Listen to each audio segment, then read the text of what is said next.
The exponent rules are very important. So what we're going to work on now is mastering them. What are they and how do we use them? This is a rule that students sometimes forget, but what we want to remember is that any number to the zero power is 1. It is not equal to 0. So as an example, if I have 7 to the 0 power, it is not equal to 0. 7 to the 0 power is 1.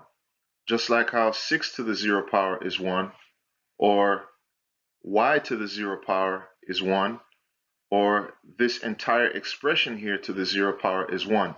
So anything to the 0 power is 1. Whenever we have two factors multiplied where the bases are the same, we have to add the powers. So as an example, x to the third times x to the eighth, we're adding the two powers, 3 and 8. So now we have x to the 11th. So for 2 to the fourth and 2 to the second, we're adding the two powers, 4 and 2, and we get 6. Notice that the base is still the same. So even if we have a more complicated expression, we're doing exactly the same thing. So x to the second times x to the third, we add the two powers, that gives us a power of 5, so we have x to the fifth. For y to the first power times y to the fourth power, we add the two powers and it becomes y to the fifth, like we have here. Whenever we raise a power to a power, we have to multiply the powers. So here we're raising x to the third to the second power. So we have to multiply the two powers and we get a new power of 6. Notice that the base is still the same. So even here, base of 3, power of 2, raised to a power of 4, we multiply them and it becomes 3 to the 8th power. Z to the 5th, raised to the second power, we multiply the powers and become z to the 10th.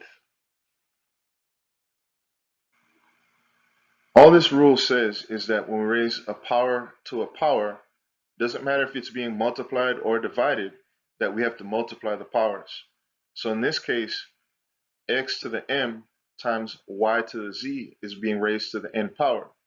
That means that this n is going to be multiplied by each of the powers. In other words, we multiply the powers because we're raising a power to a power. So now we have m times n and z times n for our new powers. The bases are still the same.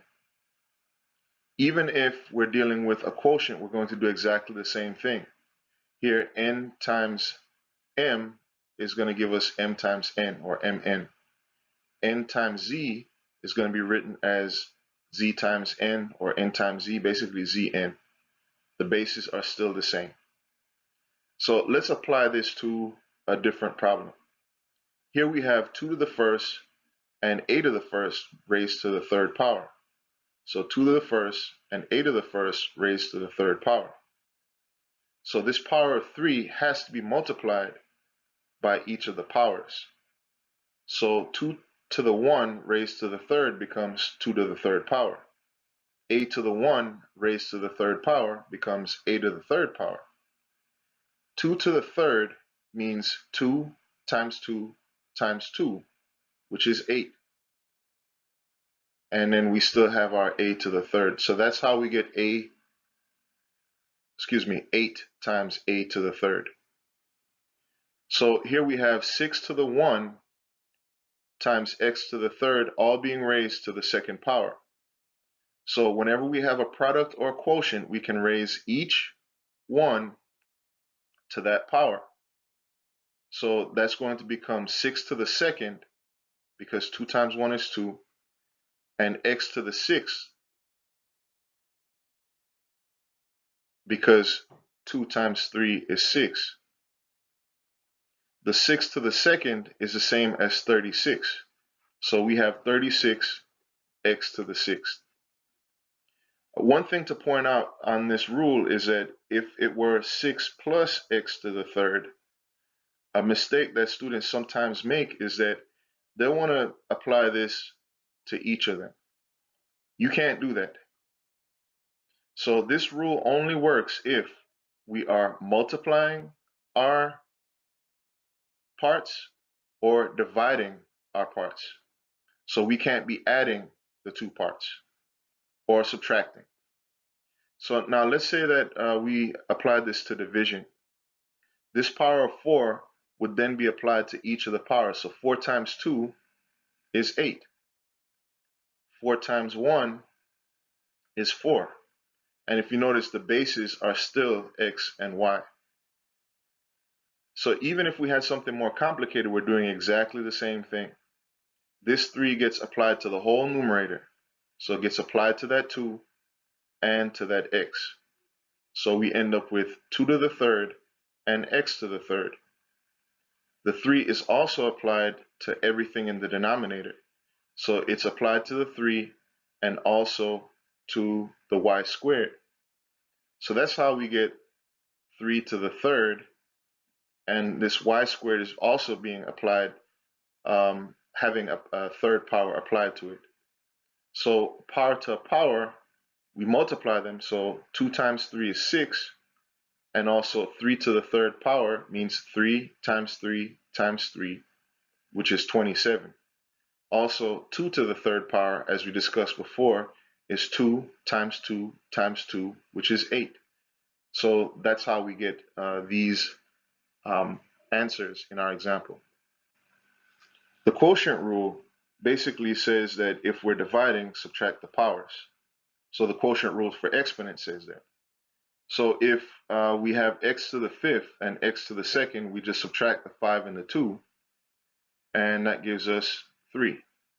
Here we subtract the 5 and the 3, that gives us 2. If you notice, the base is still the same.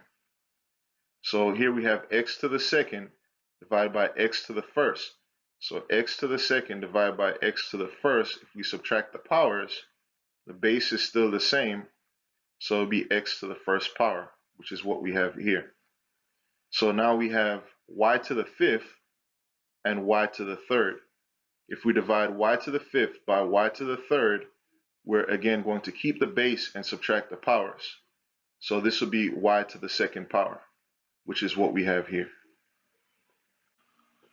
The reciprocal rule basically just says that when we have a negative power, we're creating a reciprocal.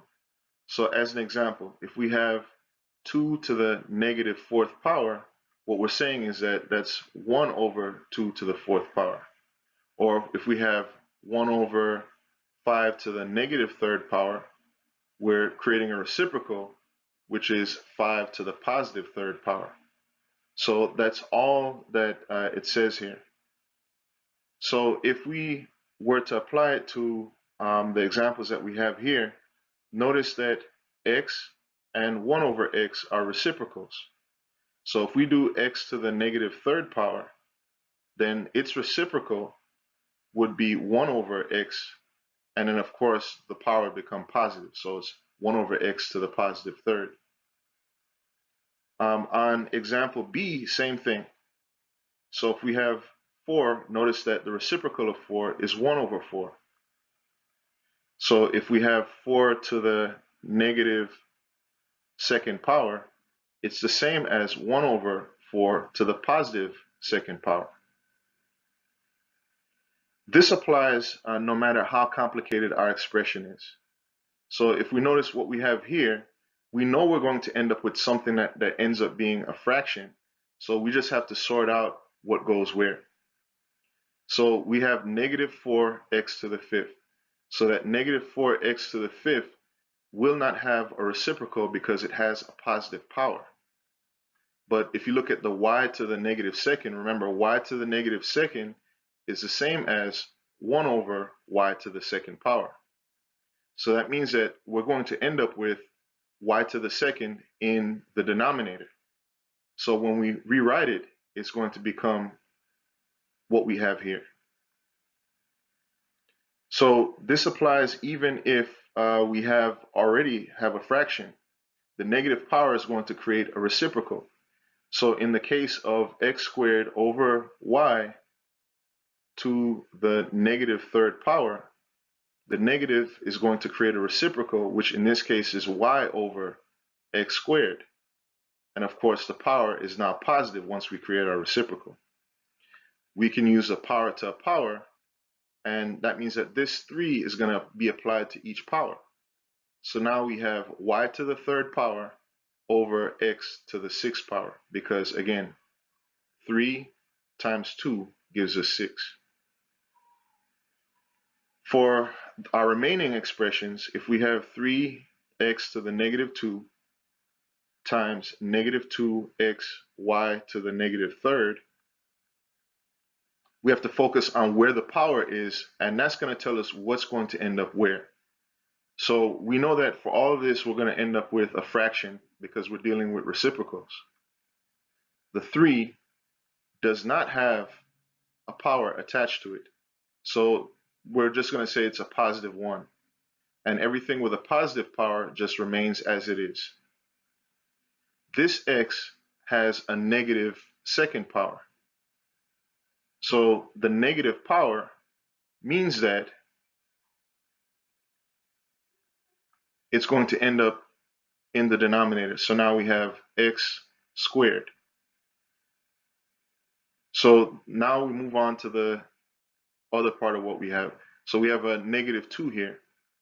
So we're going to keep this negative 2 where it is, which is in the numerator, since it does not have a negative power. It is a negative number, but it does not have a negative power. So it's negative 2 to the positive 1, meaning that it's going to stay where it is. This x is also something that has a positive power, so it's going to stay in the numerator. And now we have this y to the negative third power, which is going to end up in our denominator. So when we write everything out, we have negative 3 times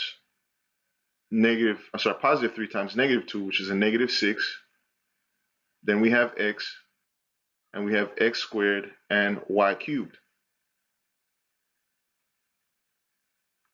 I just realized that I forgot something here. There was actually a y in this problem here, which means that that y should have been in the numerator. So if we simplify everything, we divide the numerator and denominator with all the common factors out. So this x and one of these x's will cancel out. So we'll have only negative 6, and then we'll have x down here. This y and these 3 y's, one of them is going to cancel out. So that means that we're going to have y squared down at the bottom. Just as a reminder, if you feel like you need to pause and try it yourself, by all means do that. That way you can see if you really understand how these work. So at this point, pause it if you want to try f yourself, and we'll work it out. So this is what f is going to look like. This is how we arrive at f. So notice that we have a negative power. That means that it's going to end up in the denominator. This b to the third is already positive, so it's going to stay where it is. Notice that this c to the negative 4, remember, negative powers create reciprocals. If it's in the denominator, that means we can now move it up to the numerator. So it'll be positive c to the fourth in the numerator. This d to the negative 1, again, is in the denominator. So since it's a negative power, we can move it up to the numerator also. And aside from the fact that I wrote d to a positive 1, it's basically what we have here. It's the same answer that we have there. So you're welcome to try g yourself. So pause it if you wanted to see how we arrive at the answer for g. All right, so let's work it out. So negative powers mean that we have reciprocals. So everything on the inside is going to become a reciprocal. So it's going to end up being 1 over negative 2x squared y to the negative 4 raised to a positive 2. Actually, let's go with the method that is shown here. There's more than one way to do this. So let's first of all deal with the fact that we have a negative power on the inside. So that y to the negative fourth means that we're going to have y to the fourth in the denominator. The negative 2x squared, there are no negative powers here, so all of this right here is going to end up in the numerator. So negative 2x squared ends up in the numerator. We're currently raising everything to the negative second power. Remember that negative powers create reciprocals. So the reciprocal is going to be y to the fourth over negative 2x squared.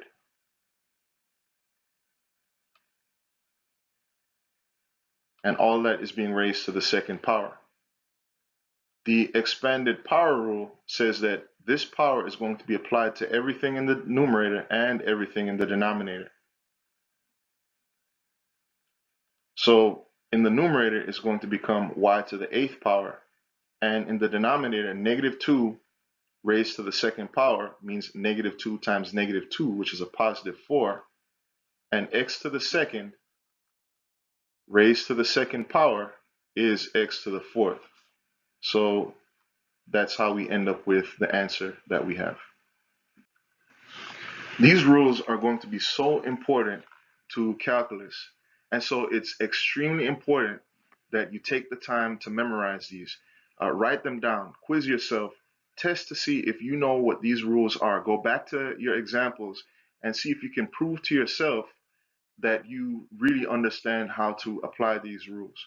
But again, so critical, please make sure that you memorize these rules.